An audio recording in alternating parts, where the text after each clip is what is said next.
Wait a minute. Have you heard the strange tales of the Whistler?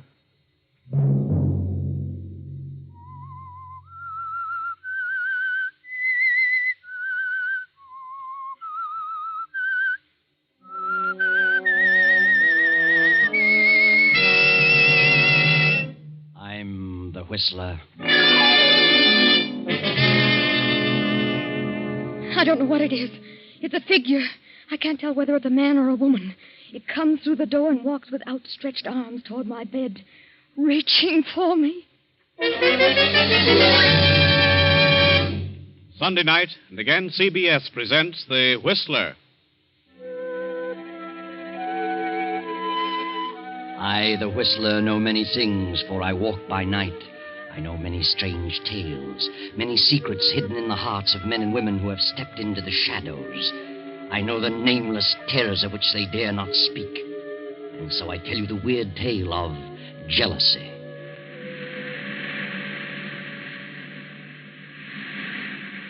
At the edge of the cliff overlooking the sea sits a gray stone mansion, weather-beaten by the storms of several decades. To this mansion, Gilbert Durant brought his bride, Lucia. That was 4 years ago. Gilbert and Lucia were quite happy until last year, when Lucia's half-sister, Beverly, came to live with them. And gradually, something began to happen. At first, Lucia realized that Gilbert's ardor was beginning to cool. He became more absorbed in his writing.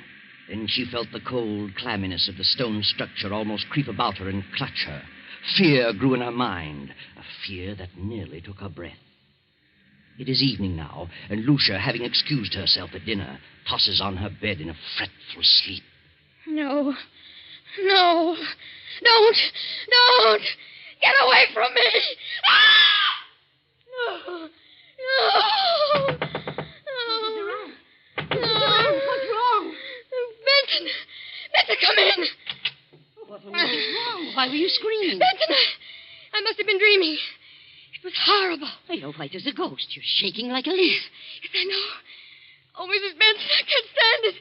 It's driving me mad. That makes the 4th or 5th time I've dreamed the same thing. The same thing in every detail. I've never heard you scream before. It always comes a little closer to me. Tonight, it almost reached me. It? What do you mean? I don't know what it is. It's a figure. A human figure. But I can't tell whether it's a man or a woman. It comes through that door and walks slowly across the room with its arms outstretched, reaching for me. Are you sure you were dreaming? Oh, now that I think of it, it isn't like a dream, an ordinary dream. Its reality seems to carry over even after I'm awake. Oh, that's what's made you so ill. This dream, if it is a dream, means something? Is that what you think? It's a premonition? Perhaps. What time is it? 9 o'clock. Where's Gilbert? Your husband went horseback riding over an hour ago. Your sister went with him. Beverly? Why didn't he ask me to go? Well, you know you haven't been feeling very well lately. Oh, yes. Yes, of course. Well, if you're feeling better, I'll go back to my room. Oh, yes, I'll be all right.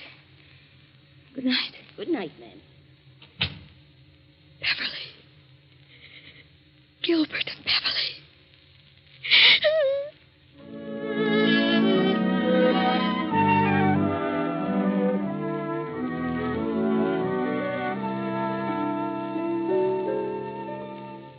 Lucia lies for a while, staring wild-eyed at the patch of moonlight on the bedroom door. And finally she drops off to sleep. Then as the clock strikes 10:30, the door opens slowly, silently. A figure steps into the room and moves noiselessly through the moonlight to Lucia's bed and stands staring at her. Suddenly, Lucia opens her eyes. Gilbert, don't. Lucia, what's wrong with you? What are you doing in my room? Why, I just wanted to know how you felt. How long have you been standing there? Oh, just a few seconds. Oh, I was dreaming, I guess, and when I woke up, you startled me. Why were you yelling, don't? I don't know. I haven't the slightest idea. I talked to Dr. Hanby about you today. Told him you were run down, and he suggested I get a tonic for you. I'll drop in at the drugstore on my way home tomorrow evening. A tonic? Yes. What is it? Oh, I don't remember. Something in strychnine. Strychnine? Yes, he said it would give you an appetite. Where have you been, Gil? Oh, I've been riding. Nice moonlight night. Very pleasant. Did Beverly enjoy it? Yes, she's an excellent rider. I've decided to buy that filly from Thompson. Going over there tomorrow afternoon. Beverly going with you? Yes, she's a good judge of horseflesh. Why? Nothing. I just asked. Well, good night, Lucia. See you at breakfast? Yes. Good night.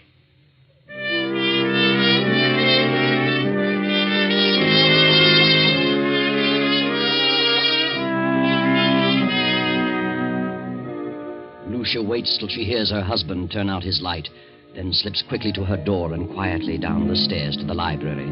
With every beat of her pulse, she hears Gil's words. Something in strychnine. Something in strychnine. She snaps on the light and steps to the shelf holding the encyclopedia. She runs her fingers down the long line of books, LMNO, P to R. And then she stops and stares in terror. The S to T is missing. Lucia glances wildly about the room, and then she sees it. There on the desk, the missing volume, and open. She rushes to the desk and stares down at the open page. Good Lord. It's true. It's true.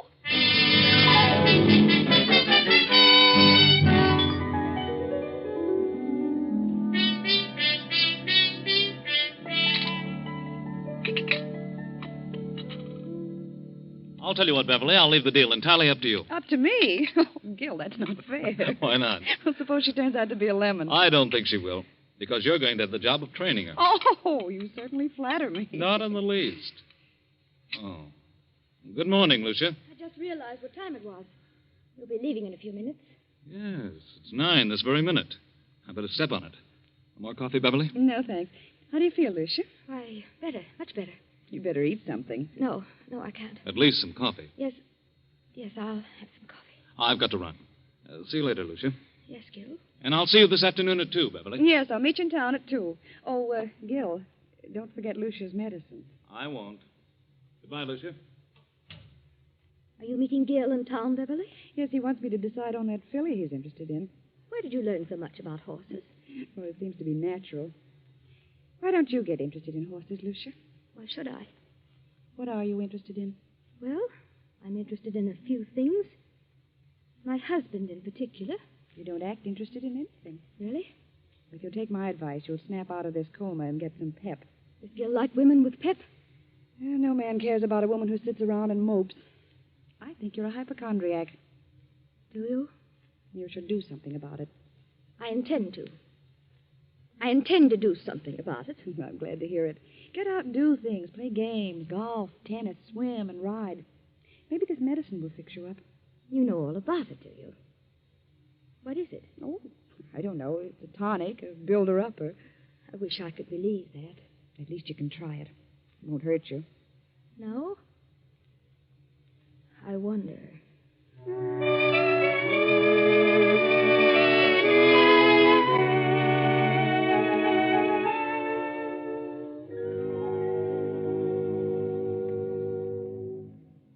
Oh, come in, Doctor.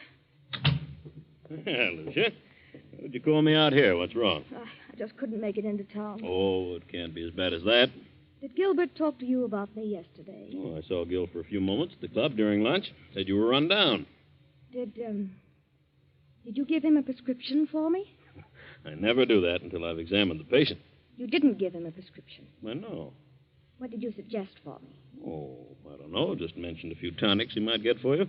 Spoke of beef iron and wine, and sherry and egg, and I don't remember what else. Then you mentioned nothing specifically. Don't think so. I see.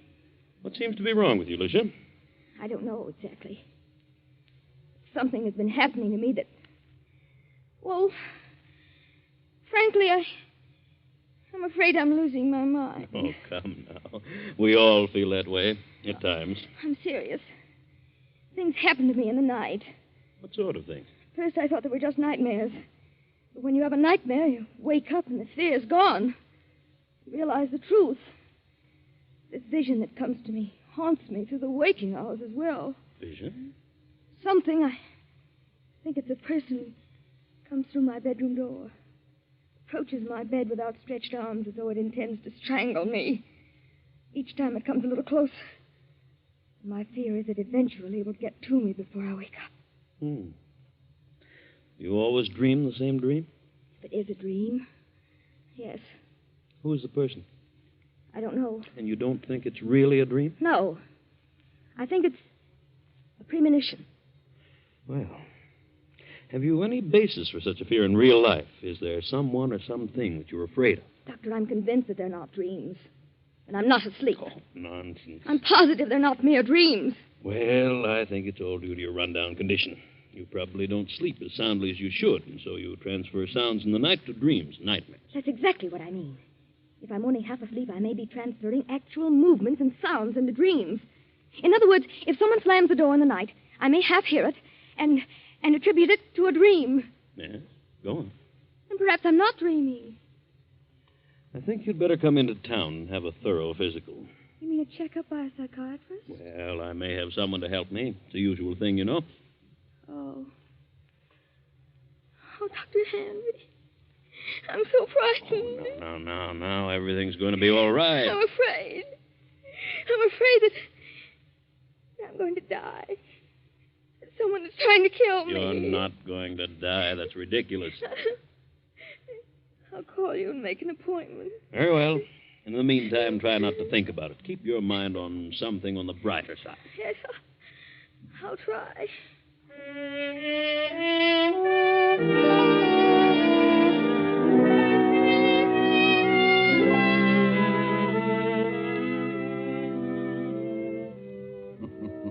Yes, try, Lucia. Try hard to keep your mind on something brighter. But you can't, can you? That awful gnawing of jealousy and fear occupy every moment. Gil and Beverly, Gil and Beverly. How could they do such a thing? Then, as the afternoon fades and dusk sets in, there is a knock at Lucia's door. Are you asleep, Lucia? No, I'm not asleep. How are you feeling? I seem to have developed a headache. Have you eaten anything today? No, I didn't care for anything. Well, this will help them. Better take a dose now. I'll measure it for you. What is it? Why? It's the tonic. Did Dr. Hanby prescribe it? Well, yes. Yes, he did. Where's Beverly? Down in the library. Did you buy the horse? Yes, Beverly thought she was a fine animal. I didn't know Beverly knew so much about horses. She's a horsewoman after my own heart. Is she? Rides like the wind, too. She had intended to go home tomorrow. She's staying on? She's got to. I wouldn't think of her leaving now. Why not? Well, for one thing, she's going to train the horse. And what else? Why, nothing else. Here, take this. It's a little bitter, but you'll get used to it. Gil. Go ahead. It won't hurt you. I don't want it. And why not? It has poison in it. Well, I suppose it does have a little, yes, but only enough to act as a tonic. I don't want it. I won't take it. I won't. Are you going to act like a child? Take it and quit arguing. I won't. I won't. This is ridiculous. I tried to do anything for you, and you act like a spoiled kid. I can't take it. You're impossible, Lucia. I'm afraid. You need this medicine, but you're too confoundedly stubborn. You'd rather sit around and mope all day. Very well, there it is. You can take it or not. Disgusted trying to help you pull out of this. Good night. No, wait, Gil. I'll take it. I'll take it. I don't care whether you do or not. There, I've taken it. Terribly bitter. And take another dose around 11. Gil, where's Mrs. Benson? Why, I told her she could have the night off. Thought she might like to spend the evening in town. You let her off? Yes, she's been sticking pretty close lately. Oh, yes. Yes, she has. Good night. Good night, Lucia.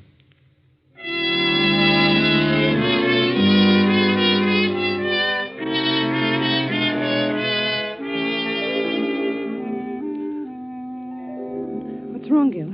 You look upset. I am. Lucia didn't want to take it. No? Why not? She's afraid of medicine. What are you going to do? She finally took a dose of it. If I know her at all, she'll never take another drop. Well, she's got to take it, Gil. You've got to figure out a way to make her take it. It can't be disguised. It's too bitter. Try something else. I'll try and coax her into it again. Isn't there something that tastes more pleasant, or something that you could put in milk or orange juice? I don't know. But I'll find something. Of course you will. You've got to. I think Mrs. Benson is the cause of her dislike for medicine. She's keeping her upset. I'm going to let Mrs. Benson go for 2 or 3 days. And maybe something can be accomplished. I'll speak to her now. Well, Benson, what are you doing standing here in the dark? I was just going upstairs to see if Mr. Durant wanted anything before I went out. I see. Oh, by the way, I'm staying home for a couple of days, and I thought that since you've been staying so close to the job, you'd welcome a few days' leave. Leave? Why, yes, but Mrs. Durant may prefer that I stay. I think you'd better get a little rest yourself. You needn't come back till Friday. But I don't need a rest. You come back Friday. Yes, very well, sir. I'll run up and see her before I go.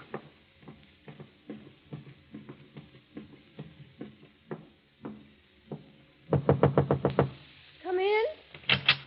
Oh, Benson. I thought you were going into town for the evening. I'm leaving in a few minutes, but I had to see you. I'm glad you came up. I've got to talk to someone. I know now they're not dreams. They are premonitions. And I know who's trying to kill me. Who? My husband and Beverly. I know. You know? I just heard them talking low in the library. They were talking about the medicine. He said you were too stubborn and probably wouldn't take another dose. And she said he'd have to find some way to make you take it. Then it is poison. They want me out of the way. I got angry because I refused to take it. Oh, yes, and there's something else. He just told me that he would not be going into town for several days and told me not to come back here till Friday. Good Lord. I'll go on into town as planned, but I'll slip back toward midnight and come up the back way. And I won't take a thing they give me. I'll be back at midnight. Thank you, Benson. Good night. Good night, ma'am.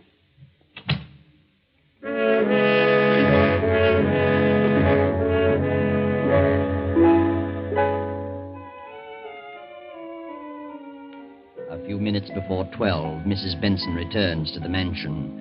No lights are burning, so she makes her way quietly through the back entrance, slips up the stairs, and taps lightly on Lucia's bedroom door. Mrs. Durant. Mrs. Durant. Then she turns the knob, opens the door, and snaps on the light. Mrs. Durant, are you here? Then Benson steps quickly toward the bed. The bed is empty, but a horrible sight meets her eyes. Blood. Blood all over the bed. They've done it. They've murdered her. Give me the police department.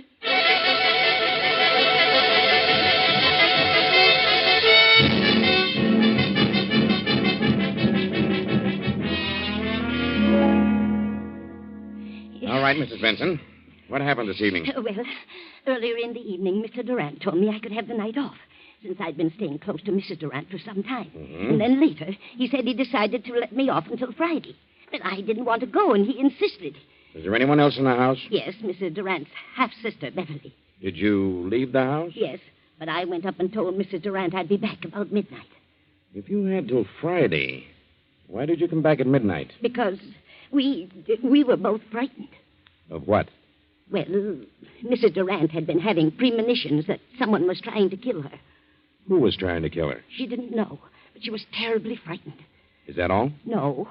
Her husband tried to get her to take some medicine he had brought home.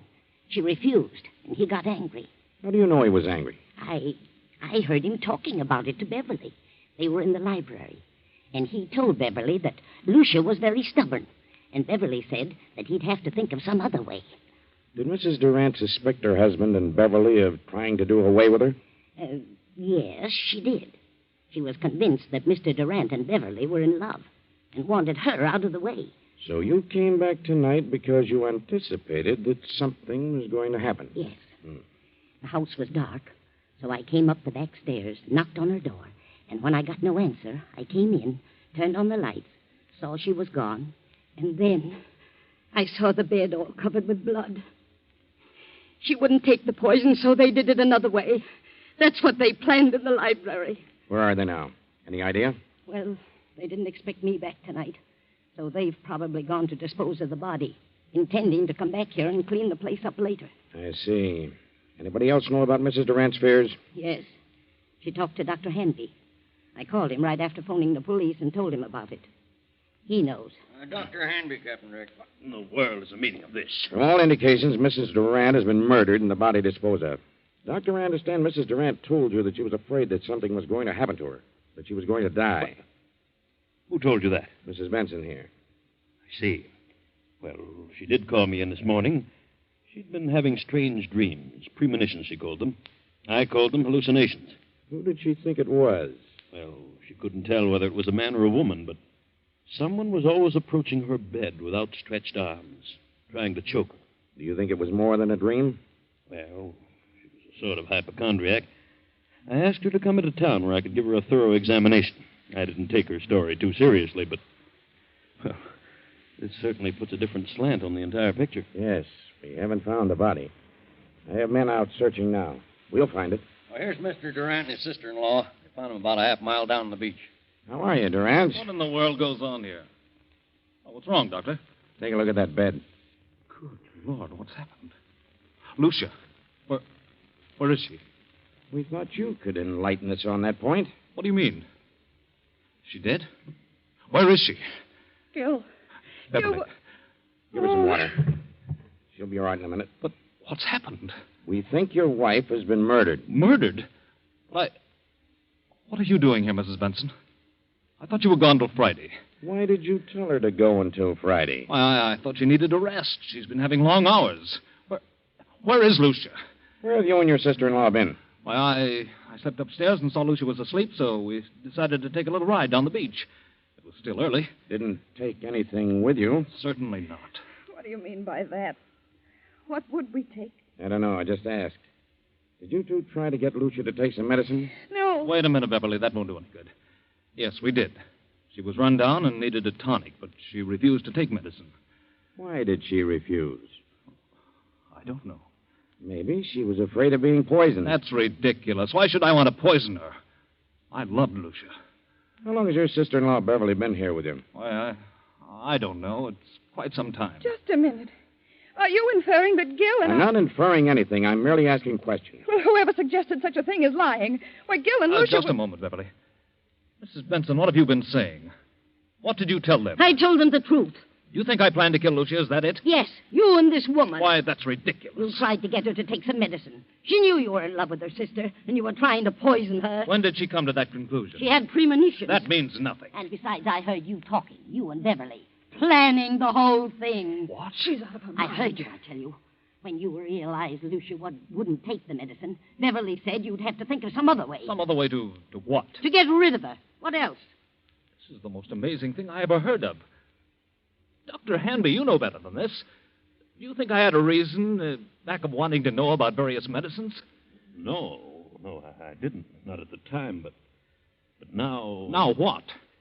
Well, I'm sorry to say it all adds up to something suspicious. Seems more than just coincidental. Do you think I killed Lucia? Well, look about you. Look at the room. What else am I to think? What was the tonic you tried to give your wife? It had strychnine in it. That right, Durant? Why, yes. It was one of the things Dr. Hanby mentioned. It was iron, quinine, and strychnine. Did you mention that, Doctor? Well, I suppose I did. It's a commonly known tonic. Did you add anything else to it, Durant? Certainly not. How about it, Sergeant? What's the report? Why, the bottle contained iron, quinine, and strychnine, and a heavy content of arsenic. Arsenic? But it isn't possible. I put nothing in it. Where would I get arsenic? Well, it was in there just the same. Good Lord, Doctor, it isn't true. You know it isn't. I hate to say it, Gil, but the evidence looks bad for you. Benson knows what all this is about. She's lying. She knows Gil wouldn't do such a thing. She's back of it all. Why? I don't know, but believe me, I'll find out if I have... That'll do. Under the circumstances, I think you'd all better come down to headquarters so we can keep you separated. Come on. And no more talking.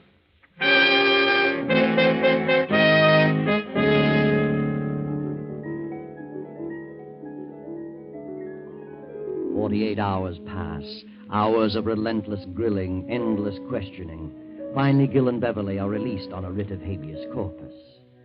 Now weeks have gone by, and Lucia's body has not been discovered, and so the district attorney is forced to make a public announcement that in spite of the apparent evidence, no murder charges can be preferred against Gil and Beverly due to lack of corpus delicti, the failure to produce Lucia's body. Now Beverly and Gil are in the library. Beverly, I want you to know how wonderful I think you've been, the way you've stuck right beside me through this thing. I know it's been a trial for you, and, well, you're one girl in a million. Thanks, Gil, but it isn't over yet. They won't stop their search for Lucia's body, and if they find it, we haven't a chance. I know, but what can we do about it? Well, why couldn't we leave the country? Together? Not necessarily. They'd be sure to follow us. We could go separately in different ways, and... And meet someplace later on? Is that what you mean? Yes, that's what I mean. That seems a bit mad. That would equal an out-and-out confession. But, Gil, if they find Lucia's body, we haven't a chance. It's too strong against us. We never could come back, Beverly. Oh, what of it? I don't want to die, Gil, and I don't want anything to happen to you. Beverly, I don't know what to say. I'm frightened, Gil. I can't stay here with such horrible fear hanging over me. I'll go mad. If you don't go, then I will. I'll leave tonight. Please, Beverly, I need you more than ever now. Please don't go. Don't worry, Gilbert. She won't leave you. Lucia. Good Lord. I won't let her leave you. I'll see that you both go together. And stay together for a long, long time. Lucia, what does this mean? We thought you were dead. Disappointed, are you? Where have you been? What happened to you? Coming to that. You thought I was dead. Well, I'm not. I'm live enough to pull this trigger. I've been behind those drapes, and I heard every word you said. Now I know you're in love with each other. Now I know you wanted to do away with me. In love? With Beverly? From the day she came here. She took you away from me. I did not. We never thought of such a thing, never. It never entered my mind. Why do you lie about it? You do love her. Why don't you admit it? I love Beverly. Yes. You certainly have a vicious mind, Lucia. For the first time, I see you for what you really are. I never even thought of such a thing. But now that you mention it, I realize the truth. Yes, I do love Beverly. Gil, don't. Why shouldn't I? And it's Lucia's fault. She's the cause of it. A suspicious-minded devil. She let her imagination run away with her. She built this thing up, and now it's boomeranged on her. Oh, what a mess you've made of things, Lucia. You mean you and Beverly, you didn't plan? Certainly not. You must have been out of your mind. Oh, Gil. Gil. I thought... I was sure. Oh, Gil. I'm sorry, Lucia, but that's the way it is. And you've no one to blame but your own miserable self.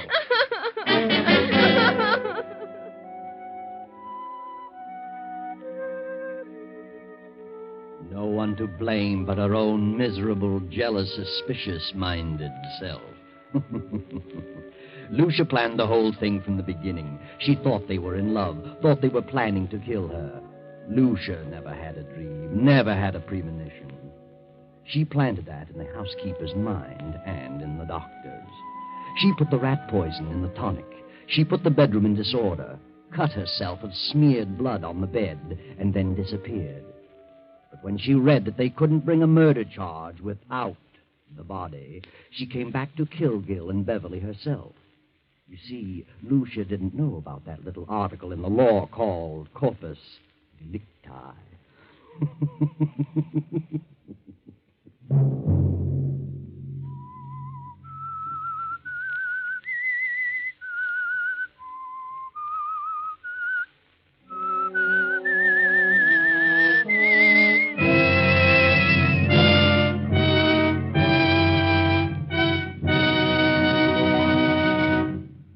CBS has presented The Whistler. Original music for this production was composed and conducted by Wilbur Hatch. The Whistler is written by and directed by J. Donald Wilson and originates from Columbia Square in Hollywood. Next Sunday, 9:15. I, the Whistler, will return to tell you the eerie tale of Back from Beyond. Good night. This is the Columbia Broadcasting System.